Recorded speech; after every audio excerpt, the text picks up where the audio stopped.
paso vendrá el placer, pero ahora la composición sobre las vacaciones. El problema es que después, cuando nos piden ser inferenciales, críticos, exponer nuestras ideas, puede ser demasiado tarde. Nunca nos dejaron hacerlo. La literatura, así enseñada, con sus listas de autores y de obras y de fechas, no da segundas oportunidades. ¿Cuándo perdemos esa conexión? Esa conexión con las palabras que nombraban nuestras experiencias más profundas. ¿Qué pasó? ¿Quién nos hizo perder esa conexión? ¿Quiénes? ¿De dónde salió esa idea escolar que nos obliga a todos a subrayar lo mismo en el mismo párrafo del cuento de Caperucita Roja, a entender rápidamente las mismas ideas principales de Barba Azul? ¿Conocen Barba Azul? Un cuento de pánico. Y a mirar todas las obras desde los mismos puntos de vista. ¿De dónde ha surgido ese desprecio que le produce a la educación lo subjetivo, lo que no puede evaluarse en una prueba académica, las artes, las humanidades? ¿Por qué lo académico en contraposición de la vida sensible, de la vida estética? ¿Por qué las ciencias llamadas duras en contraposición a las artes, a las ciencias humanas? ¿Qué es esto? Está pasando en todas partes.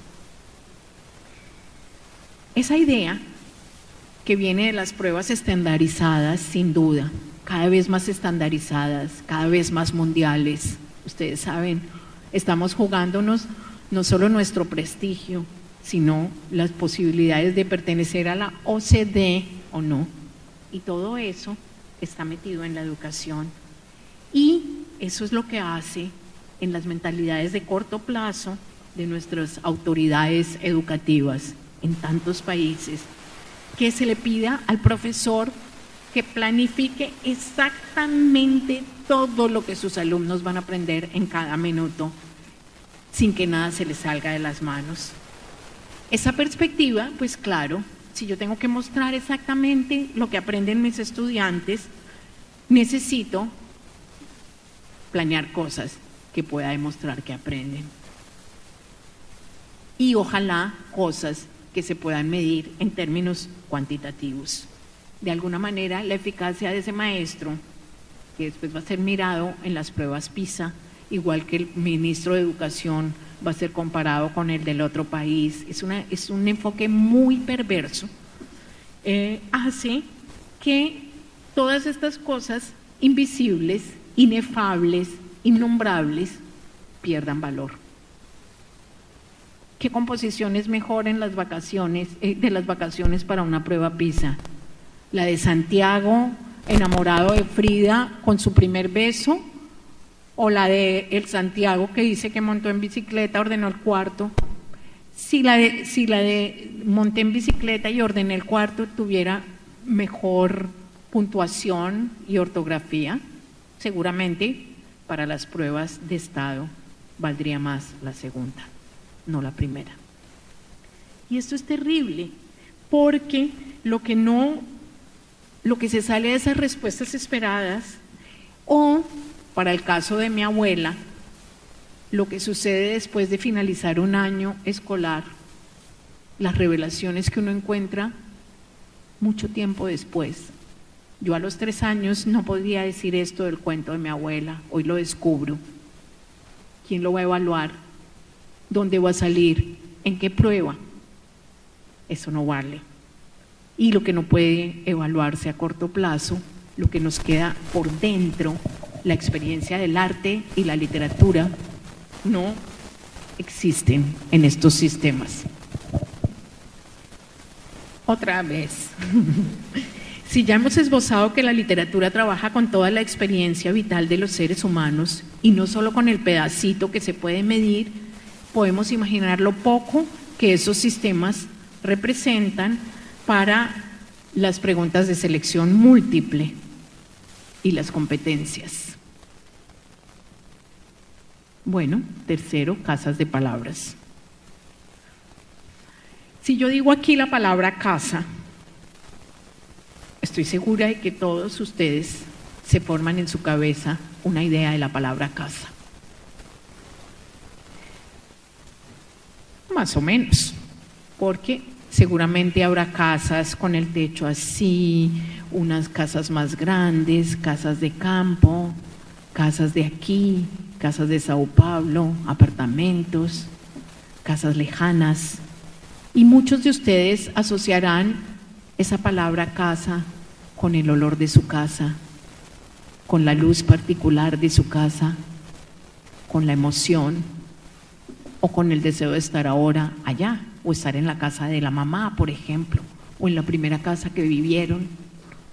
Y eso sucede porque todos vivimos en casas distintas y tenemos experiencias distintas. Hay un significado estándar, un significado de diccionario que nos permite a todos entender lo mismo con las palabras.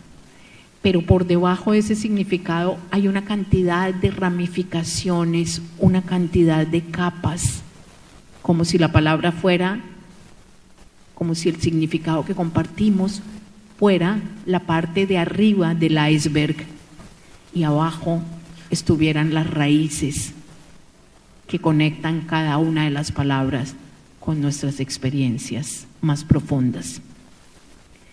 Y ahí, en esa parte sumergida, oscura, personal, particular, es donde trabaja la literatura, no en la parte de afuera. Bueno, ¿qué significa eso? Que si nosotros miramos la comprensión de la literatura en esa parte superficial en la que el lenguaje es igual para todos, no estamos entendiendo nada de la literatura. Voy a poner un ejemplo que todos ustedes conocen, el ejemplo de las instrucciones para conectar un horno microondas. Ustedes compran un horno microondas, llegan a su casa y las instrucciones dicen: lo primero que tiene que hacer es sacar la bolsa plástica, evite que los niños se ahoguen, esta bolsa no sé qué. Después lea cuidadosamente las instrucciones. En el primer paso, mire que el polo a tierra, etcétera, etcétera, etcétera. Si yo no obedezco las instrucciones al pie de la letra para conectar el horno, puedo generar un cortocircuito y la casa se incendia. Tengo que saber que ese lenguaje me dice paso por paso lo que tengo que hacer. Tengo otro ejemplo que todos conocemos, lo tengo muy fresco. Antes de aterrizar, verifique que su asiento esté en posición vertical.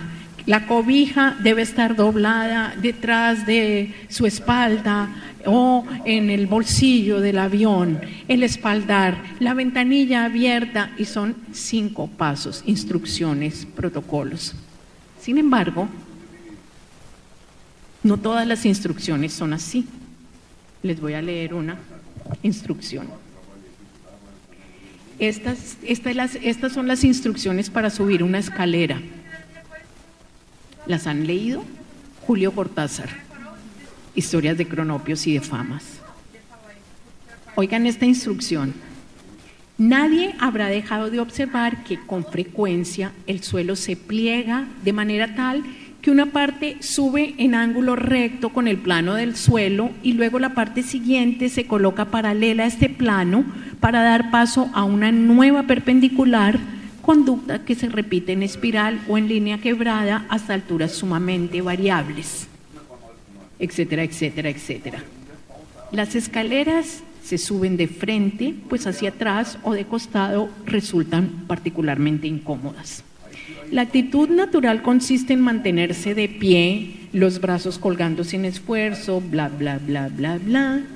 Para subir una escalera se comienza por levantar esa parte del cuerpo situada a la derecha, abajo, envuelta casi siempre en cuero o gamuza y que, salvo excepciones, cabe exactamente en ese escalón, ese que se llama el pie. Y entonces después Julio Cortázar dice: pero no hay que confundir ese que se llama pie, con el otro al lado izquierdo, que también se llama pie.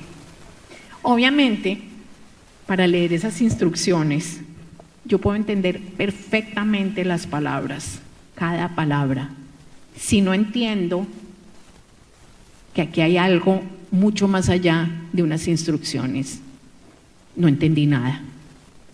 Y la escuela tiene que enseñar a leer las dos maneras de instrucciones, porque por supuesto necesitamos leer las instrucciones para conectar un horno microondas y necesitamos desentrañar instrucciones científicas, no solo para conectar el horno microondas ni para aterrizar en Sao Paulo, sino para llevar nuestras naves a los lugares más lejanos.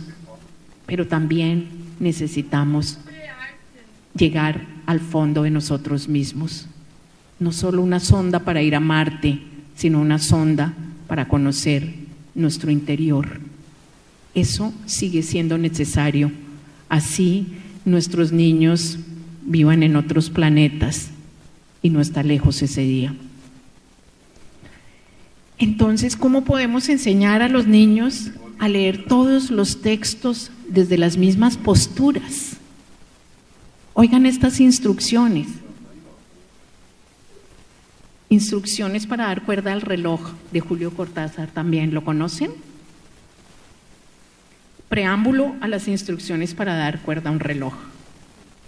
Piensa en esto: cuando te regalan un reloj, te regalan un pequeño infierno florido, una cadena de rosas, un calabozo de aire. Un calabozo de aire. No te dan solamente el reloj que los cumpla muy felices y que te dure porque es de muy buena marca, con áncora de rubíes. No te regalan solamente este menudo picapedrero que te atarás a la muñeca y paseará contigo. Te regalan, lo terrible que es que no lo saben, te regalas un nuevo pedazo frágil y precario de ti mismo, etcétera, etcétera. Pero esto es lo peor de todo. Instrucciones para dar cuerda al reloj. Allá al fondo está la muerte, pero no tenga miedo. Sujete el reloj con una mano, tome con 2 dedos la llave de la cuerda, remóntela suavemente.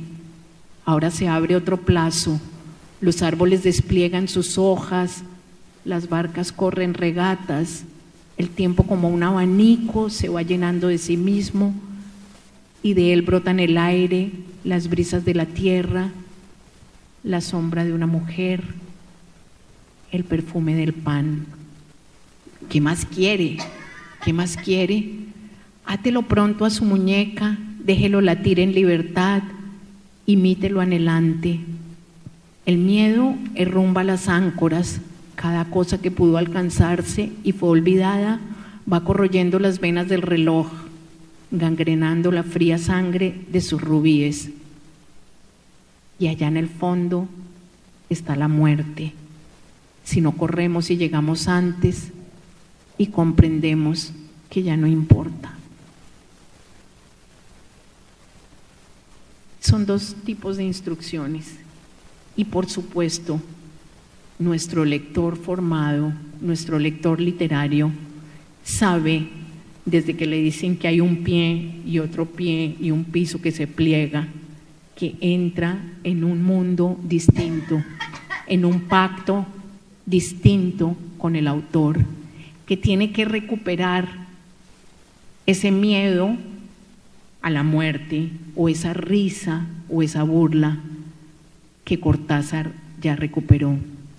O sea que el lector tiene que recorrer el mismo camino de las palabras que recorrió el escritor. Tiene que desentrañarlo, tiene que conectarse con eso que está diciendo Cortázar.